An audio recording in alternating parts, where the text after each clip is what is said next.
Now that we've introduced the concept of the volume of revolution, let's work through a few examples where we'll actually find it.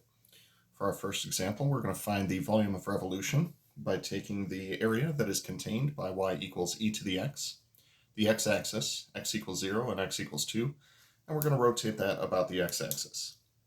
So first thing I recommend doing on these sorts of problems is to actually sketch the region in question so that we can visualize whether we're going to be using, or rather which of our techniques we're going to be using to describe this volume. So here is y equals e to the x between 0 and 2. We're going to be rotating about the x-axis. So what I'm going to do is draw in a sample rectangle and say, if I were to rotate this sample rectangle, would I be creating a disk or a washer? Because the entire region here is actually touching the axis of rotation, that means that we are going to be creating disks. As such, we are going to set up, the volume is going to be equal to the definite integral from a to b of pi r squared h. Now h is always going to be a differential, and it'll always be set up as either dx or dy, depending on the orientation of the rectangle in question. In this case, the differential that we would be talking about would be just a little tiny change in x here. So I realize that this looks a lot like a capital H. What I'm actually indicating is the left bound and the right bound for the rectangle, and then connecting in between. So actually it sort of serves a dual purpose in that regard. Now the radius is going to be this right here. In this case, the radius would simply be equal to our y variable, but because the differential is dx, that means that we want to set everything up in terms of the x variable. As such, we're going to see that the radius is equal to e to the x. Now the bounds were given to us in the problem. We're going to go from lower bound 0 to upper bound 2. So when setting up our integral, this will be the integral from 0 to 2 of pi times e to the x, quantity squared, times dx. So this will be the setup of the integral. Then we go on to the actual evaluation. Pi is a constant multiple, and usually the first step that you're going to see done here is we'll factor that outside of the integral. Squaring e to the x will give us e to the 2x. Integrating e to the 2x will give us 1/2 of e to the 2x. The extra 1/2 coming from the fact that we would be dividing by the derivative of the exponent here. Now the 1/2 is also a constant multiple. It can be factored out as well into a pi over 2. Then we could do e to the 2 times 2 minus e to the 2 times 0, and then proceed to simplify.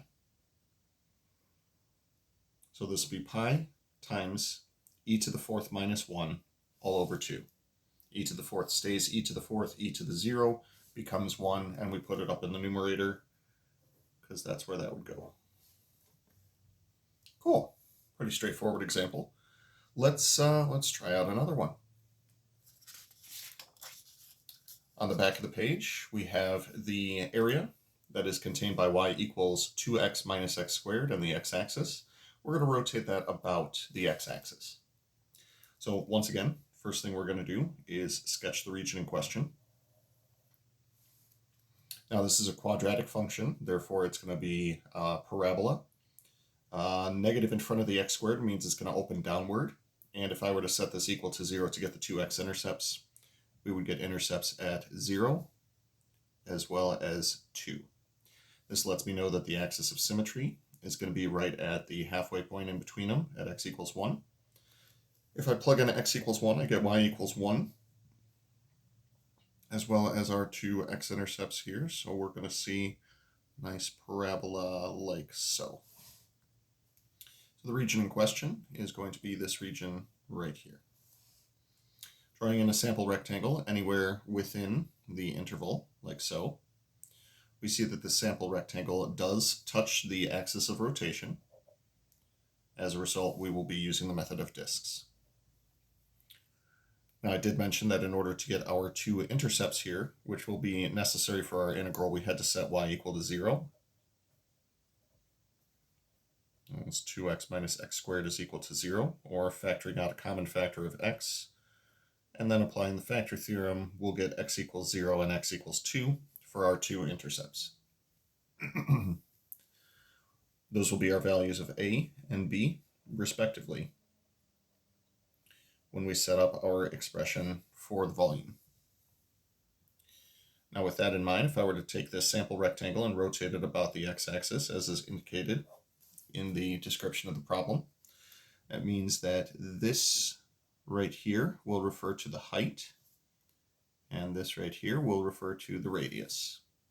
So once again, the height, which will always be a differential, winds up being a little tiny change in x, and the radius in question will be the y variable. Expressing that in terms of x will give us 2x minus x squared.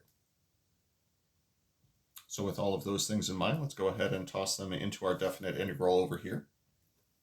This will be the definite integral from 0 to 2 of pi times r squared times h. So pi times 2x minus x squared, quantity squared, dx. Now this ends the setup now for the actual evaluation.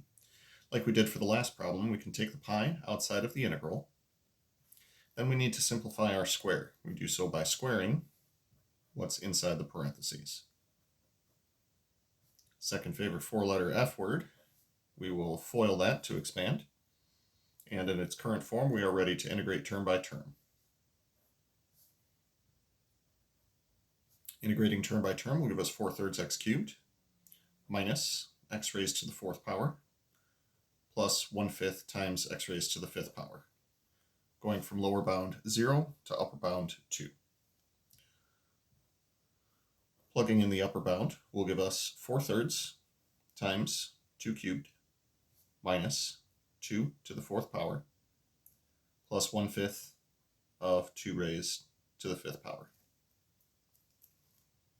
Plugging in the lower bound will turn all three of these terms into 0, or as I like to call it, that's a lot of 0.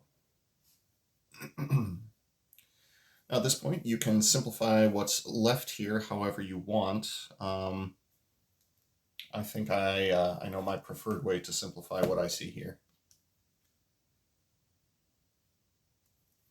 So that's going to be 4/3 times 2 cubed minus 2 to the 4th power plus 1/5 times 2 raised to the 5th power. Pressing enter will get us to this.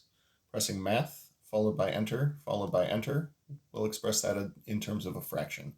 That is 16/15. Combined with the pi that we still have present, this will be 16/15 pi. Of course, we could also get a common denominator for all of this, but if we have access to the calculator, why not use it? So final answer for this volume will be this. Very nice. I think one more example will be good for this video. So here we go, part C. We're going to take the area that's contained by y equals the sine of x on the x-axis in between x equals 0 and x equals pi. We're going to rotate that about the x-axis. So we'll start this the same way as I started the last couple problems, which is what does this graph actually look like in the region in question? I'm hoping we all remember what the sine function looks like from back in pre-calc. We'll be taking this region from 0 to pi, taking this area right here and rotating about the x-axis. So we get a nice little football-shaped thing going on.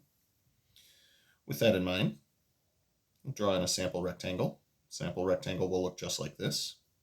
And I see that throughout the entire region, the bottom of the sample rectangle does touch the axis of rotation. As such, we're going to be using disks for this. This means that the volume formula that we'll expect to see, definite integral from a to b of pi r squared h. H for our disk is going to be this little bit right here, and then r is going to be this bit right here. So h is once again going to be a differential. In this case, that will be dx. The radius you can see is a vertical part, that'll be y, and in this case y is going to be equal to the sine of x. Taking these and plugging them into our definite integral, we were told what the bounds are in this case, so this will be the definite integral from 0 to pi of pi times the radius sine of x, quantity squared, times dx. That finishes the setup of the integral. Now for the actual evaluation. As we did for our previous problems, we can start by taking that pi and factoring it outside of the integral in question. We're left with sine squared of x dx. According to our techniques of integration, because we have an even power for the sine, we're going to be making use of the power reducing identity. Power reducing identity says this will be 1/2 times 1 minus the cosine of 2x.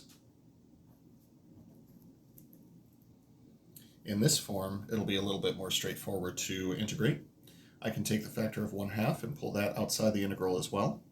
Call that pi over 2 times. Then integrating what's left term by term, the 1 will become x minus cosine of 2x will become the sine of 2x divided by 2. This is going to go from lower bound 0 to upper bound pi. As such, let's go ahead and plug these bounds in. We'll keep the pi over 2 outside. Plugging in the upper bound of pi, this will be pi minus the sine of 2 pi divided by 2.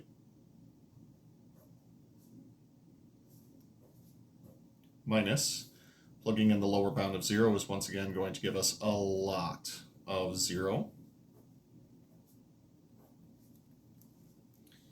However, the sine of 2 pi is also equal to 0, so this will be 0, this will be 0, this will be 0, and we're left with simply pi over 2 times pi. So final answer for this one, here's a number you don't see very frequently, pi squared over 2. That'll be our final answer for this volume of revolution.